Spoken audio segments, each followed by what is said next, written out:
اللہ تعالیٰ آپ سب کو حج بیت اللہ کی سعادت عطا کرے، ہم سب کو بار بار حرمین شریف کی اللہ حاضری نصیب فرمائے۔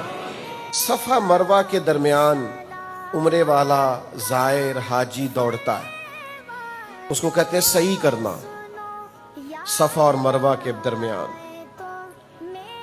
اس سعی کی اصل میں بنیاد کیا ہے اور یہ کس کی یادگار ہے؟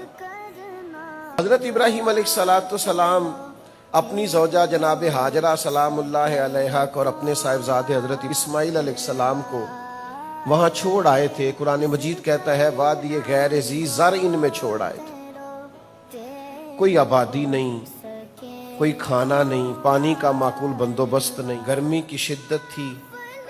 جناب اسماعیل کی والدہ کو پتا تھا کہ میرے بیٹے کو پانی کی ضرورت ہے، وہ کبھی دوڑ کے صفا پہ جاتی، کبھی دوڑ کے مروہ پہ آتی، پھر صفا پہ جاتی، پھر مروہ پہ آتی۔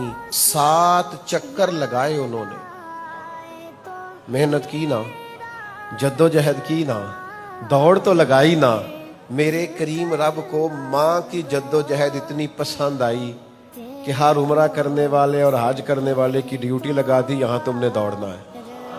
وہ دوڑیں تو اس جدوجہد کا نتیجہ یہ نکلا کہ ایک تو وہ دوڑ یادگار بن گئی، اور دوسرا اللہ تعالیٰ نے وہ تو دوڑی تھی ایک بیٹے کے لیے، لیکن حضرت اسماعیل کی ایڑیاں مارنے کی جگہ سے رب نے ایسا زمزم عطا فرمایا کہ ایک بیٹے کے لیے نہیں، قیامت تک دین اسلام کے سب فرزندوں کے لیے اللہ نے زمزم جاری فرما دیا۔